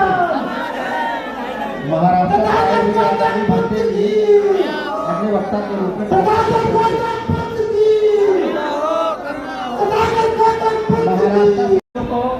और भंते जी सुमित्रा रतन को नमन करते हुए, सभी भिक्षुगण को नमन करते हुए, मैं महाराष्ट्र नागपुर से आए हैं, रहने वाले उत्तर प्रदेश लखीमपुर खीरी मोहम्मदी क्षेत्र है, अम्बेडकर गाँव। लेकिन मैं बचपन से पूरे भारत में भ्रमण किया और 12-13 भाषाओं का अध्ययन किया। हम सभी को ये कहना चाहते हैं कि जो भी उपासक उपासिकाएं हैं, अपने बुद्ध विहारों में या किसी गांव में जो भी लोग हैं, अम्बेडकर पार्क हो या बुद्ध विहार हो या कोई भी धर्मस्थल की जगह हो, वहाँ पर 3 महीने वर्षावास होना चाहिए, उसमें ग्रंथ वाचन होना चाहिए। और बाबा साहब ने कहा वाचलं तरी वाचलं, नहीं तो वाचन नहीं। हमारे समाज अज्ञानता में डूब रहा है। ज्ञान, शिक्षा और जो पाली भाषा है और जो हमारे देश की और भी भाषाएं हैं, तो अपने अपने राज्य में, अपने अपने क्षेत्र में, अपने अपने समाज में जो भी हमारे मूल निवासी, चाहे वो बैकवर्ड हो या एसी हो या ओबीसी हो, हम सभी मूल निवासी हैं। और मूल निवासियों को अपनी जब तक धम्म दीक्षा और अपनी सामाजिकता और 22 प्रतिज्ञा का पालन नहीं करेंगे, तब तक जो है उन्नति नहीं कर सकते। ये उन्नति और विकास का मंच है। और सबसे बड़ा हमारी देश की श्रामण संस्कृति है। और श्रमण संस्कृति को जानना जरूरी है। श्रमण संस्कृति को बंद कर दिया गया भारत में इस समय अभी ये व्यवस्था, और ब्राह्मणी संस्कृति चल रही है जो गप लगा के खाने वाले और जो मेहनत करके खाने वाली जो संस्कृति है, जो सभ्यता कालीन है, उस चीज़ को अभी उभरा नहीं है। लेकिन ये मंच के माध्यम से पहली बार अवसर मिला है। मैं बदंत बुद्ध सागर बोधि थेरो के नाम से जाना जाता हूँ। दीक्षा भूमि में दिवस में रहते हैं दिन में, और रात को इंदौरा बुद्ध विहार में जाते हैं, और जहाँ भी कार्यक्रम होता है तो हम जाने को कोशिश करते हैं और अपनी बात को रखते हैं। समाज में गांव-गांव घर-घर समझाने का काम करते हैं। तो आप लोग ये जिम्मेदारी रखिए। 3 महीने का पीरियड जो वर्षावास होता है, तो हर बुद्ध विहार में हर जगह में बनते होना चाहिए। हर गांव में एक श्रामनेर होना चाहिए, भिक्षु होना चाहिए, थेरो होना चाहिए। जब बनेंगे तभी तो होगा। तो ये आप लोग बहुत पीछे हैं। 66 बरस हो गए। 1956 में बाबा साहब ने नागपुर में दीक्षा दिया, और अभी तक ये कर्मा अभी अधूरा है। हर व्यक्ति की जिम्मेदारी है, और ये बहुत बड़ा हमारा एक मंच है, ये माध्यम है हमारे समाज को, हमारे लोगों को दुख और गरीबता दूर करने की ये प्रेरणा है, ये व्यवस्था है। ये धम्म का माध्यम है। धम्म का मतलब नीति होता है। धर्मो मत्यो कर्म कांड है, और धर्म जो है एक क्या है, उनका जो है एक धंधा है, एक व्यवसाय है। उस चीज़ों से बचना चाहिए। बुद्ध ने धम्म बताया। धम्म का मतलब नीति, नीति यानी रहस्य को जानने के लिए। जो रहस्य नहीं जानेगा वो कुछ जीवन में नहीं कर सकता है। बाबा साहब ने कहे, नागपुर में परम पूज्य डॉक्टर बाबा साहब भीमराव अम्बेडकर जी ने कहा कि जो अपना इतिहास नहीं जानता वो नया इतिहास बना नहीं सकता है। मैं इसी बात से अपनी बात को समापन करता हूँ। सबके लिए, सभी उपासकों के लिए मंगल कामना करता हूँ। उपासिकाओं उपासक के लिए और भंते अपने गुरुओं को नमन बंदन करता हूँ, और अपने मित्रों को अपना मंगल कामना करता हूँ। साधु साधु बदन सिंह जी आ जाए, ओबीसी हमारे अखिल भारतीय ओबीसी महासभा के सचान साहब और यशपाल जी आ जाइए, ऊपर आ जाइए। दान देना है भक्त लोगों को, दान हमारे पास है, आपसे आपको ही देना। आदरणीय भीमराज जी आ जाए, राजकुमार जी आ जाए। बहुत बहुत धन्यवाद आदरणीय भंते जी, आपने अपने विचारों के द्वारा हमारा मार्गदर्शन किया, इसके लिए बहुत बहुत धन्यवाद। भैया भी आपके बंधु हैं, पहले कहा जा रहे लहरी जी के द्वारा करना है। जाएंगे नहीं, जाके क्या करेंगे? इससे पहले एक वक्ता है, हम उनको अपना पक्ष रखने का 2 मिनट के लिए मौका दे रहे हैं। लहरी जी से अनुरोध कर रहे हैं कि 2 मिनट के लिए इस नवयुवक को थोड़ा सा मौका दीजिए। बहुत बहुत धन्यवाद। अरे कुर्सी भर दीजिए भाई, एक बार फिर से जोर से बोलिएगा। जो लोग आए हुए हैं, अगर दम है तो, मन से आए हैं तो, और टाइम पास कर रहे हैं तो ठंडा में रहिए, और अगर सुनने आए हैं तो शुक्रिया कहिए भंते सुमित रत्न का, जो ऐसे भंते हैं आपके पास, जो आपको राजनीतिक आंदोलन भी समझा रहे हैं। तो बोलिए जय भीम, जय भीम। इतनी जोर से आवाज लगाइए कि 7 समुंदर पार भी जाए। जय भीम, जय भीम। शुक्रिया दोस्तों, आप लोग तकलीफ में हैं। मैं जो कुर्सी की तरफ है, सबसे भारी काम होता है कुर्सी की तरफ बैठना, लेकिन इस देश के मालिक वही हैं जो कुर्सी की तरफ बैठते हैं। और ये बात मैंने भंते सुमित रतन जी से सीखी है। वो जब भी कोई बात शुरुआत करते हैं तो कहते हैं मुल्क के मालिकों। तो कौन है मुल्क का मालिक? मुल्क का मालिक इस देश का बहुजन समाज है।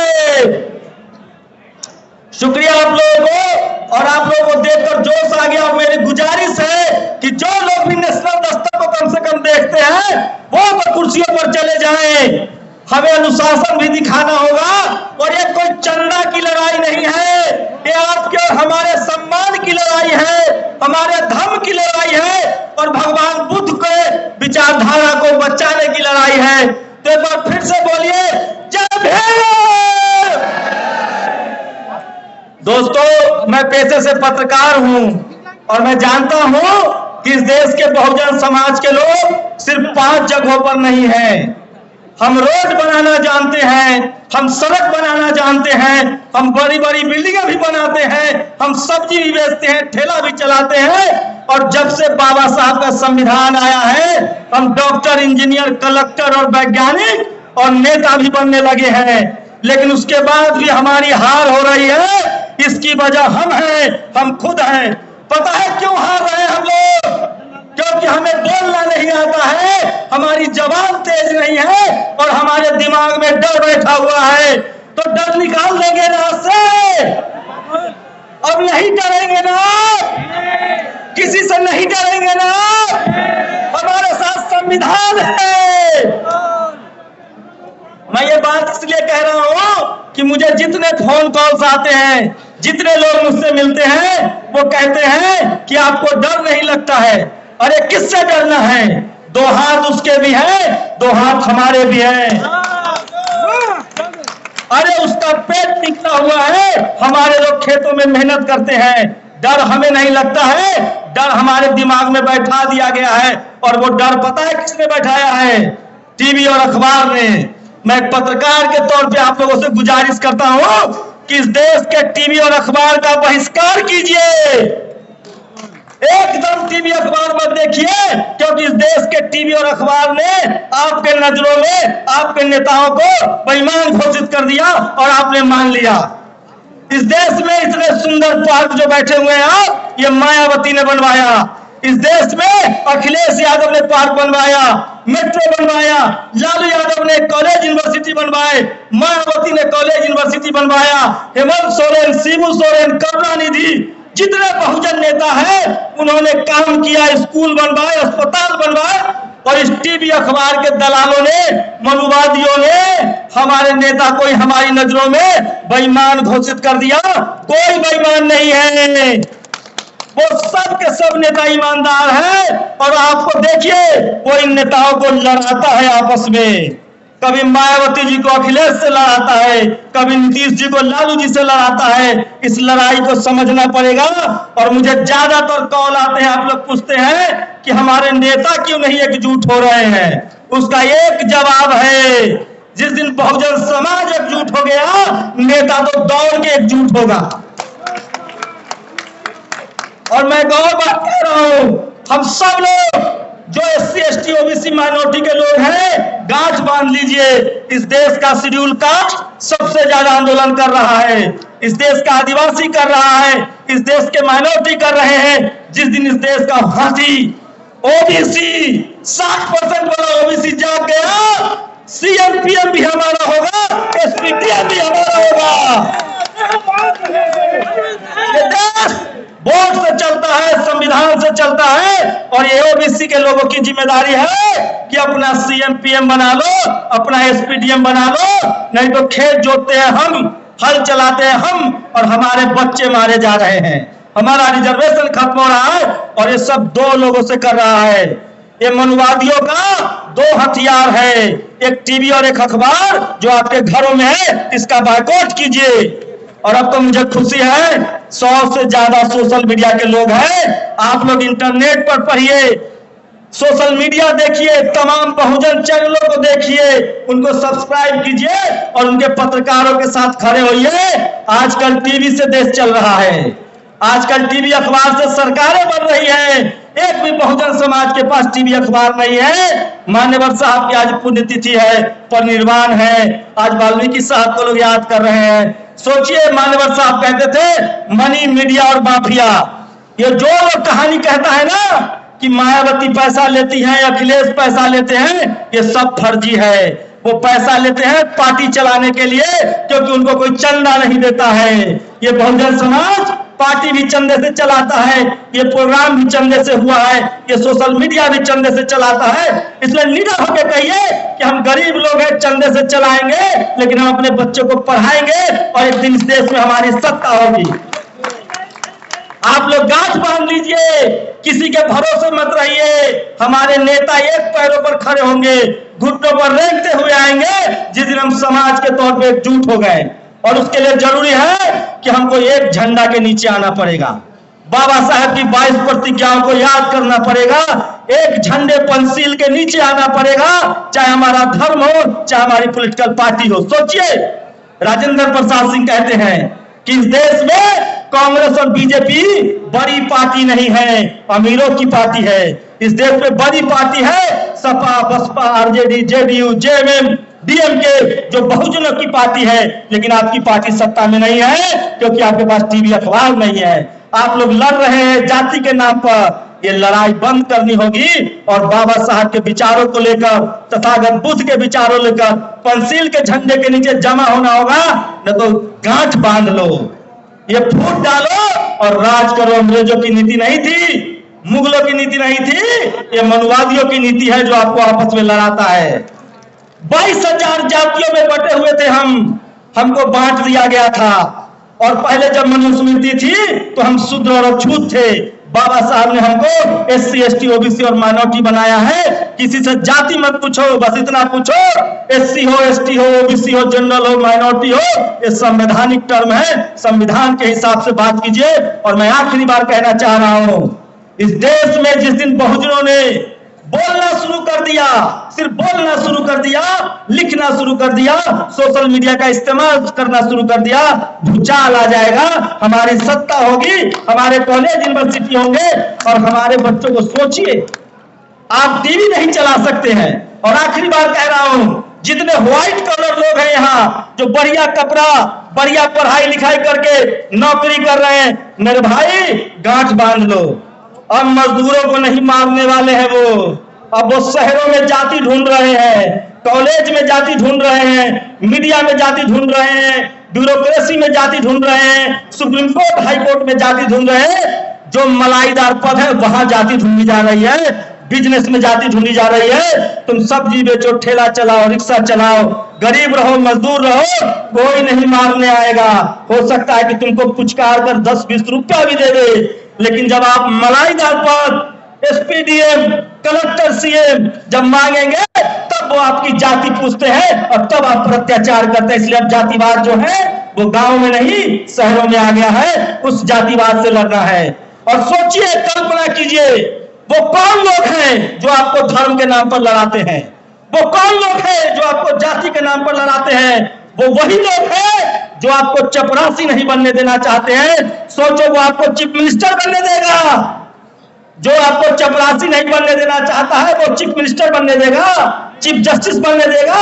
इसलिए अपने दुश्मनों को पहचानो और पंचशील के झंडे तले, बहुजन यूनिटी के तले एक तरफ आओ। बहुजन हिताय, बहुजन सुखाय। और जब तक हम एकजुट नहीं होंगे तब तक न हमारे पास जमीन है, न हमारे पास पैसा है, न हमारे पास टीवी है, न हमारे पास अखबार है, न हमारे पास बिजनेस है। हमारे पास अभी भी आजादी के 75 साल बाद भी एक चीज है, वो है बाबा साहब का संविधान और वोट का अधिकार। और उसी वोट से CM PM लेना पड़ेगा। और अगर ये बात आप नहीं मानेंगे तो आप अपने मरने की तैयारी कीजिए। बस एक फर्क होगा, हमारी मौत पहले होगी, बारी आपकी आएगी, तरीका अलग होगा। हमारी मौत सम्मान से होगी, हमारी मौत पे लोग रोएंगे और आप रोज जलालत की जिंदगी मारे जाएंगे। इसलिए अन्याय के खिलाफ, गैर बराबरी के खिलाफ खड़ा होना होगा, बोलना पड़ेगा, लिखना पड़ेगा। और सोशल मीडिया का इस्तेमाल कीजिए और अपने दिमाग से डर से निकालिए। बुद्ध ने कभी हथियार नहीं उठाया, लेकिन उन्होंने अंगुली माल को बदल डाला। हमारे पास ऐसे महापुरुष हैं। तो हमें बुद्ध के रास्ते पर चलकर संविधान को मानते हुए अपनी आवाज को बुलंद करना होगा। और टीवी अखबार से टाटा बाय बाय कीजिए, नहीं तो पीढ़ी दर पीढ़ी गुलाम रहेंगे और वो आपको अपने ही नजरों में आपको गिरा देगा। शुक्रिया। जय भीम। भाई प्रतिक्रिया भी